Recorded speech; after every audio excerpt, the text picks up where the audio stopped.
Tinanggal muna bilang hepe ng Batan Police Station si Police Captain Ryan Batadlan. Ito ay kasunod ng reklamong sinaktan raw nito ang anak ng barangay captain ng barangay Manok Batan Aklan. Sa kwento ni barangay captain Amalia de la Vega, naimbitahan raw ng kanyang kagawad na si Jose Patron ang kapitan sa kabilang barangay na si Kapitan Jonel Bolivar sa kanilang bisperas ng fiesta sa barangay Angas. Kasama raw ni Kapitan Jonel ang anak nito na si JM at iba pang kasama. Sa kasagsagan ng event, nagkaroon raw ng gulo kung saan pinagtulungang saktan raw ng mga grupo ang anak ng punong barangay ng Manok Batan habang nasa labas ito ng covered court. Do commotion, no?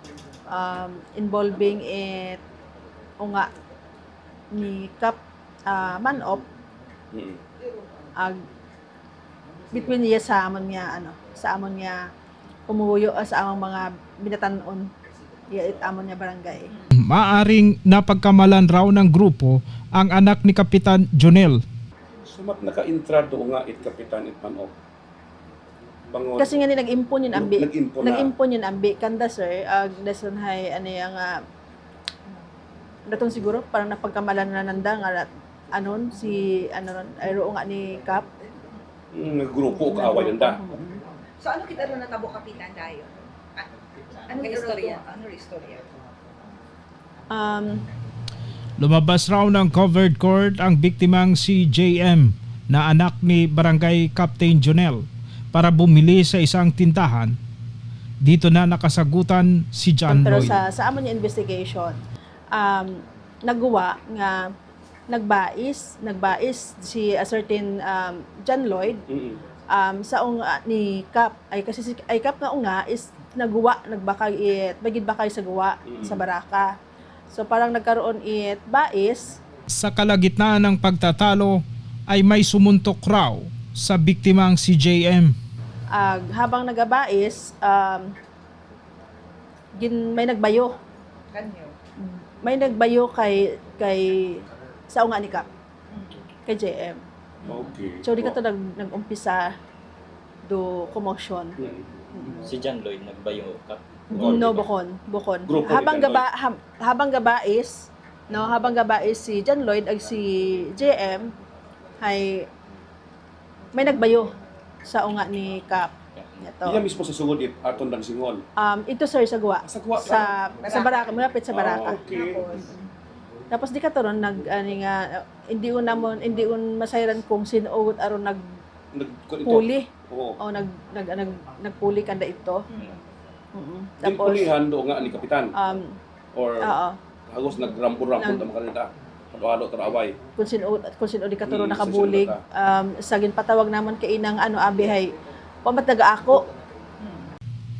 Pinagtulungan raw ng di pa na kilalang mga suspect ang biktimang si JM. Pero Kap, Ro insidente abi mamay bukon githambay man nga karambula o sa bukod rambol. rambol o anay ro insidente makara ano natin ipatpat natin halin sa umpisa si barangay captain Jonel Bolivar kay bana na anang si GM nag-abot kay bana nang chiptano dalgin kangay ko sandaron. Ay, ikaw nagkamay. Kabuhay uta kami kan nakita nga ginkangay kasi naman kami table kita may ano kita may banda ay nag-abot sanda siguro mga 11 o'clock to 12 di karon. Ay gin-entertain ko sanda ay medyo may una nga commotion nga singkere gin pa ungkat ko. Si Ed. O di kon sa dance floor sa siyempre may nagsunod nga pagsugod ni barangay Captain Jonel Bolivar, may nagsunod nga daywang kagaki nga taga Manop man nga may kontra gali iya. Kaya wa may kasayod si Cap Jonel nga nagsunod dato. Kaya pag abot sa ginbutan ko sa natibol nga abi magsadya man sandaran, siyempre i-entertain man naton. Bisita. Ginpapungko na naraman datong daywang katawang ato nagsunod ka, nagpapungko na, in-entertain naman, taga-andaman. Wa kami kasayod, nga ro, taga-iya man sa amon, nga alis man nga, may atraso. Ay guys, silinyasan sa daya kita ko, gin-pre-em ko kandang makon, hindi nyo pwede nga iyaron. Nagsugot na sanda. Angan pagtalikod ko, may nagtupan. Tapos yun, dahil na to. Sino to Panjil Akagawad? O, gintugo pa lang nandara tong... Tagsunadan at O, taga ng kontra. kadatong kiibahan ni Kapitan. Kap Junelo. Kuliwat at problema na ito, ginpasipay dito, pagwa ko sa natanan, ito sa gwa. Naghambay matakakon ay, ano nga, ay Kap Junel nga, si GM. Kads man ay, si Kads mo magtawag, ay Sarge Abe, ay, dati kami istampi, maroon ay Kads mo magtawag. Kads man ay, tama na kita, at kalipayan yun, no? Ay, ako lang akong mausoy, tingan ba may amon nga, i-entertain. Nagwa mo sa gwa, haywat ang kasayod, angan-angan ka to, nagkagulo nga, ano nga, nagwala mo, ay gintugop ko naman sa gwa.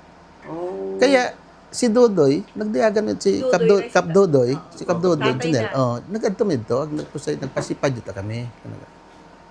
Kuli, ginpakalma ko, gin-istoryo na akon si Kap Dodoy, kaming tatlo, gapong istorya, pagtindog na ako na, mataway ito ba, amang usuyon kontak ko sino nagtugok. Nutup ka na, ho? Ay, may nagbuyot iyak akon, makaraw. Gangkot akong gyapon nga mga tawo nga. Personal, O akong gyapon mga tawo nga, gasunod ka akon nga, galalay ba nga. Mm.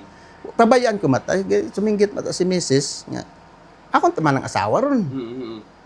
Ay, pagbalikid na akon, si Hippie gali. Imara ang pagkakilaga kay Hippie. Sir, makuno ko lang problema. Okay, di nyo man na kaya mag-disiplina. Oh. Ay, makon sir, okay lang. Tapos na yan, sir, okay. Kausapin ko lang mana yung bata. Ay, okay, makon sir, wala problema. Tatang nag-istorya sanda.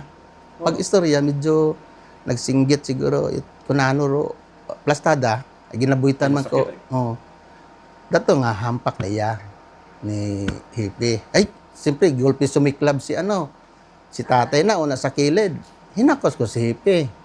Gwa makon kita, sir. Dato nga, hadaga kayo masagwa. Okay. Nag-istorya kami. Pero kay Bana na karon ay si Bacaro, si Police Sergeant, Bacaro. Kibahan, inalalayan nun masagwa. Datong din tapos ang dayon nga pero medyo nagkagulo man dahil nag-agapin yung tanan kung sino ra to wata kilaga abi. I see. Ay ginpakalma ko man mga tao pakalma man namon dato do sitwasyon. Nag-introduce mo na nga, hippie na to itatong Oh, makon gahakos ako, makon si Chip da hipira naton. Dato nga nagalimwa waon do tawo nag-atras yung dayon one day time. Nakainom si hippie, sir? Hindi. Nakainom siguro pero hindi ko ma-justify ng hilong. Siyempre, doon. Oh, hindi. Pero basi ko na siyempre nag-abot mo lang sa dakamon to mga ni ko sayo. Agbukod imbitado. Siguro sa andang pag-adto iyay para man sa among Part lang. okasyon no, Okay. para man sa among okasyon nga kung pwede kung peaceful man among lugar doon. Correct. Nagbisita galing yan siguro na abot man datong makator sitwasyon. Do problema ang abi, nagsakit. Yun. Dato ang do problema. Anong Ano man sakit? naka-uniform na kagawad? Wa siguro wa gito. Wa na. Anong sakit to? Ginalingit ani Gin iya, ano tawag bagdag na datawag ko na. Yeah. Do dapak nga. Baskog Baskog tayo. baskan ikaw man labing ginikanan yung onar imong sa presensya kay nga gin makan. Okay, kasama natin si Police Captain Aubrey Ayon. Ma'am, kumusta po? Ano po ang nangyari doon sa Maybatan? Yes sir, yung sa nangyari po sir no, sa Batan na kung saan nga is allegedly involved ang ating dating hepe sir ng Batan doon sa pananakit sa isa sa mga biktima doon sir no, sa Batan sa isang sayawan sir. So nga sa ngayon sir, ang naging action taken ng ating pamunuan sir no, sa provincial office ni Police Colonel Arnel Enrico Ramos, narilib po sir sa Batan MPS at nilipat po siya dito sa Aklan Police Provincial Office para ito po sir ay masigurado na fair at hindi bias ang gagawing investigasyon at hindi niya maimpluwensyahan ang investigation na gagawin sir. Bakit raw po ano nangyari sa paliwanag ni Hepe? Saan nag-ugat yung ganong insidente? According sa kanya sir no is nag-ambag lang siya sir. Kumbaga inawat niya lang yung nangyaring commotion daw according sa Hepe natin sir. And yun nga sir, na-misinterpret according ito sir sa kanya sir na-misinterpret yung paghawak niya sir doon sa or pagtap doon sa isa sa biktima natin sir. Sakali po na mapatunayan yung allegation, anong mangyayari po kay Hepe?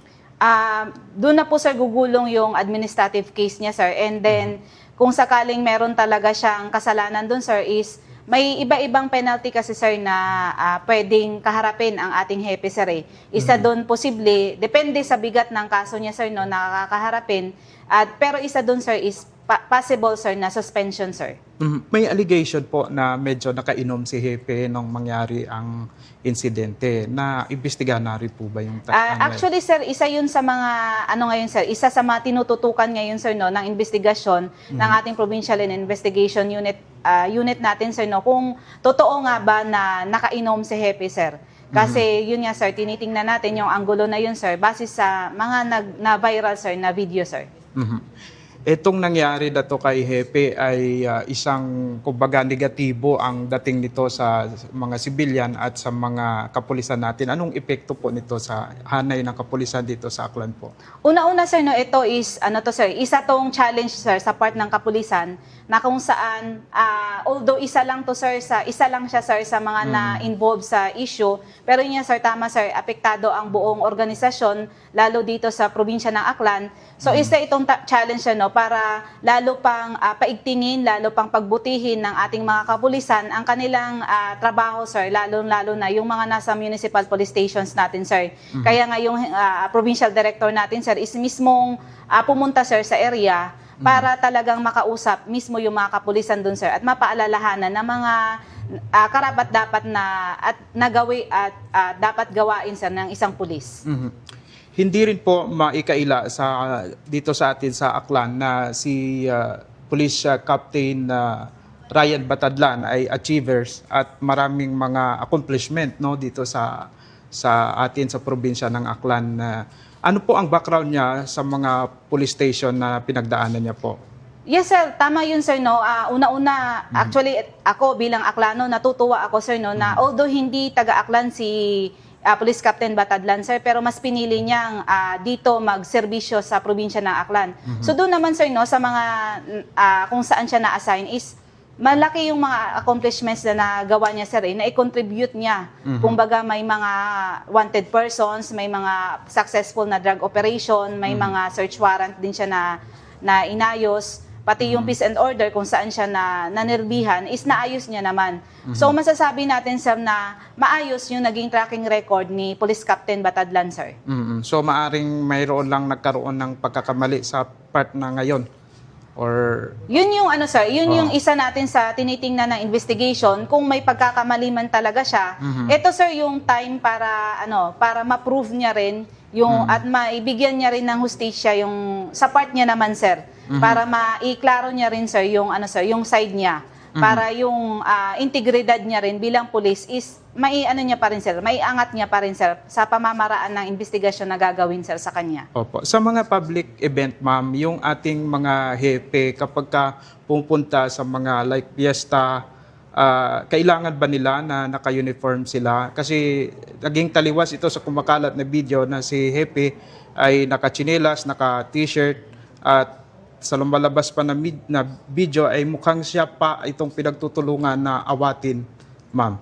Actually, sir, pag may mga formal events talaga, sir, no, na-invited yung ating hepe, sir, is dapat naka-uniform siya. Pero may mga instances kasi, sir, na gumagawa ng covert operation, yung ating hepe na alam naman natin, sir, na sa mga covert operations, sa mga intelligence na activities, sir, is nakasibilyan talaga, sir, yung mga kapulisan natin. And isa ito, sir, sa mga depensa na sinasabi ng ating hepe kung bakit siya is nakasibilyan sa mga oras na yun, sir. I see. Opo. So ano po ang inyong mensahe ng provincial director natin sa ating mga Aklanon, no po? Yes, sir. Gustong iparating, sir, no, ng ating provincial director na si Police Colonel Arnel Enrico Ramos, especially, sir, sa mga mamamayan ng Batan na ang insidenteng itong nangyari, sir, is hindi ito pinapabayaan, sir, ng ating provincial officer. Na ito, sir, is ginagawa ang lahat para maging patas yung ginagawang investigasyon, sir, para mabigyan talaga ng kaklaruhan kung ano talaga yung totoong nangyari. And at the same time, sir, ang pinaka-goal natin dito, sir, is hindi na dumami, sir, yung problema, hindi pa dumagdag yung magiging issue and magiging problema. And para mabigyan ng hustisya ang talagang biktima, sir, at mapanagot kung sino man talagang may kasalanan, sir. Kaya gustong ipaabot ng ating provincial director yung assurance na ito is tinututukan ito ng ating provincial officer. Opo. Maraming salamat po, Police Captain Aubrey Ayon po. Thank you, sir. God bless po, sir. Thank you.